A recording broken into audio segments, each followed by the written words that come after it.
Mm, Sorry, didn't see you there.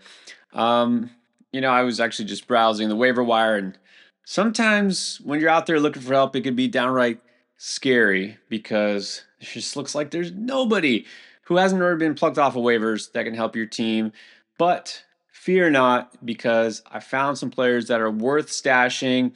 We still have some rookies who are yet to break out, and even some veterans that might be frighteningly effective down the stretch. Before I tell you which players to stash in your fantasy leagues, don't be scared to hit the subscribe button if you haven't yet.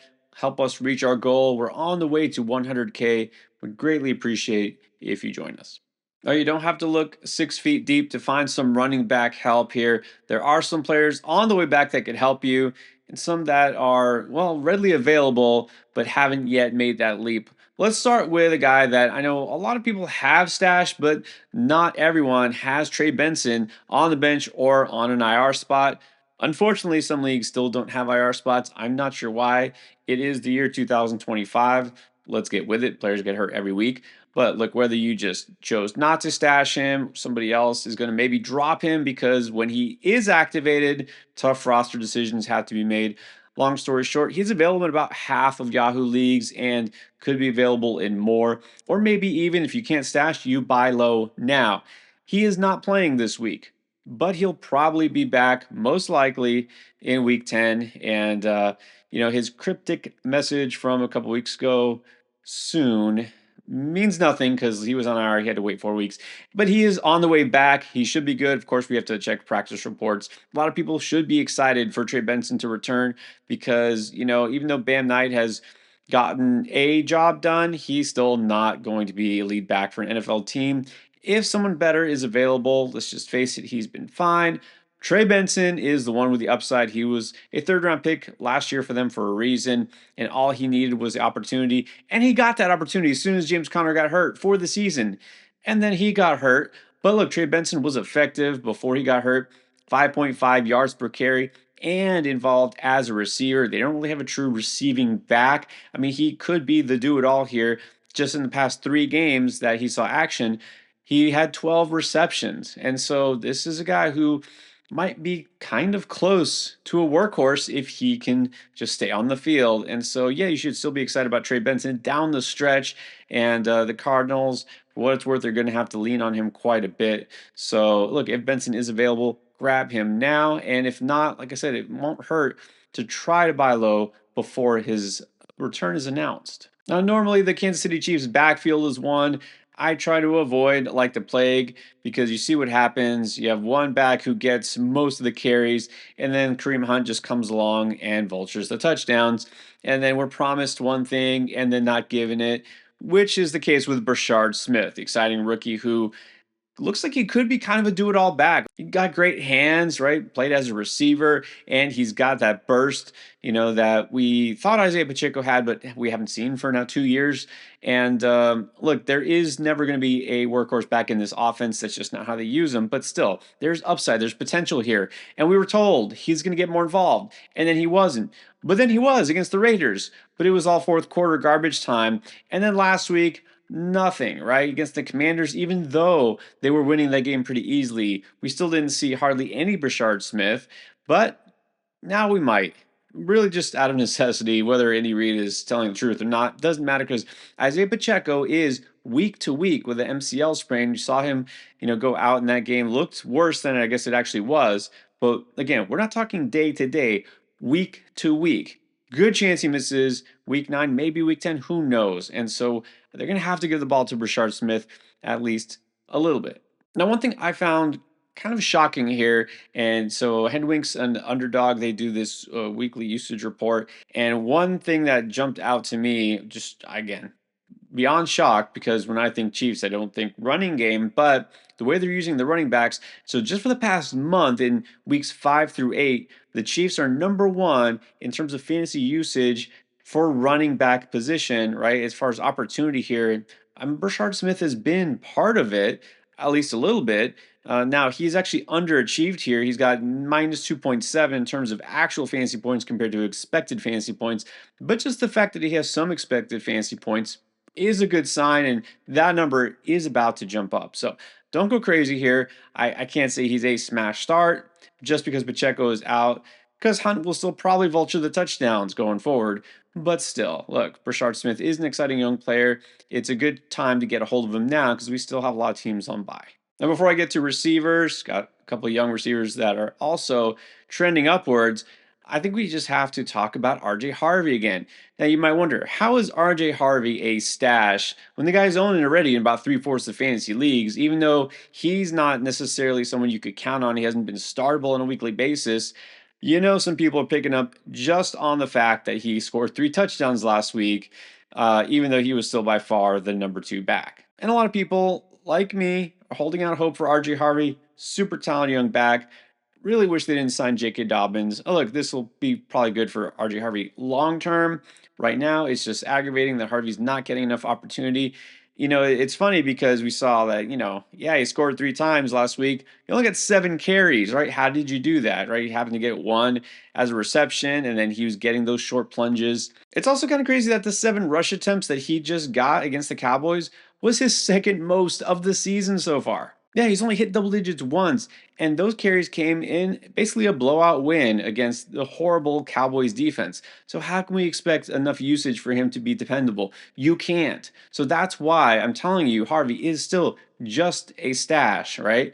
I don't know that you can count on touchdowns on a weekly basis. Of course you can't, because touchdowns come and go, right? The opportunities will matter for running backs, but he is scoring, right? This is 5 touchdowns now total on the season, but also the fact is he's still someone involved as a receiver, but also if J.K. Dobbins gets hurt, he is going to be the number 1 waiver wire pickup. You don't want somebody else to grab him. So if you got room, he's got to be a stash. Now, before I start talking receiver, quick reminder, you're not sure who to stash, who to start, who to trade. Well, that's what Draft Lane is for. Check out the Draft Lane app. It is free on the App Store or the Google Play Store, and you sign up right now. You use code ENDGAME, you get 10 free points. The app itself is free, but you can use all the features and ask your questions just like you would on the live streams at any time. Now, we've got a lot of questions over the last couple of weeks on the live show and on the app about Jalen Noel because we knew Nico Collins was out, Christian Kirk was out. Somebody's got to get the targets. Noel had a pretty decent game the week before, and so it just made sense. And you know what? Noel was actually not too bad, this past week, even in a not so great matchup against the 49ers. Well, CJ Stroud somehow, without Nico Collins, had his best game of the season. And Jalen Noel, 5 catches, 63 yards, no touchdowns, but still, look, that got you by, especially in a deep bye week. If you're in a PPR league, that's double digits. So you were probably satisfied with that. Now, did he explode? Did he have a big game? No. Xavier Hutchinson was leading receiver here. And actually, if you look at the box score, you might be a little disappointed just in the fact that there was a lot of fantasy goodness going around here in the passing game, and Noel wasn't the main beneficiary. Got Hutchinson, got Higgins, who actually scored, although he wasn't targeted as much. And it's actually kind of odd that even though Kirk was completely out, and well, Noel's a slot guy. That's what they got him for. And yet somehow in this game, he was 5th in snaps, routes run, and targets in this offense behind 4 other receivers, including someone named Jared Wayne. But the good news is that Noel is trending upwards, gradually increasing that role, and also one of those guys who was barely ahead of him, other slot receiver Braxton Berrios from the U. Well, he left with a chest injury, and so if Berrios is out and Christian Kirk is still out, which who knows when he's coming back with that hamstring issue, we could see Noel's snaps go up even more. And even if Nico's back, remember, that hurts the other receivers, the guys like Jaden Higgins, not Noel. And speaking of that usage report, kind of shocking also here that for the past month, weeks 5 through 8, Houston is number 3 in terms of wide receiver usage. That's not at all what we had seen in the first 4 weeks. And so this is something that's changed, and it seems to be helping this Houston offense. Now, a team that really doesn't use his receivers a whole lot because it just doesn't have a lot of receivers to use is the Steelers, but we may have a new number 2 receiver at least with Roman Wilson. It's pretty much been all DK Metcalf because, Calvin Austin had a couple of good games. He had been hurt. He was out for a while, and that was it, right? They just basically gave up trying to throw to anybody else at the receiving position. They used the tight ends, right? They used the running backs, but no one, including Wilson, had stepped up until last week. Yeah, and actually in week 8, Wilson led the Steelers in receiving yards with 74. Um, that was kind of out of nowhere, and also his first NFL touchdown. We weren't even sure he was going to get on the field, but all of a sudden, here he is. Like they've been waiting for this. Now, again, it's one game. We don't want to go overboard here. Doesn't mean he has established himself as the number 2 guy. He's all of a sudden going to be one of the leading receivers here. This is also an Art Smith offense, so you know you should expect the unexpected. But Wilson has to be interesting. He spent a third round pick on him last year. His rookie season was basically wiped out due to injury. Just hadn't shown a lot, but this guy has not had enough time really to develop. And so, it's kind of unfair to say he hasn't done anything because he hasn't been available. Maybe it's happening, right? Again, this is a stash, not a guy I'm throwing in my starting lineup just based on last week, but yeah, this could continue. Now, we really haven't seen much of anything yet from rookie tight end Terrence Ferguson of the Rams. But again, this seems like the timing might be right. Sure, the whole post buy bump thing, it's possible. But also, this is an element that the Rams are looking for. Puka's been dominant, but just in that short intermediate area of the field, right? He's not their vertical threat. Devontae Adams is still pretty much good at everything. He's more also using those intermediate routes.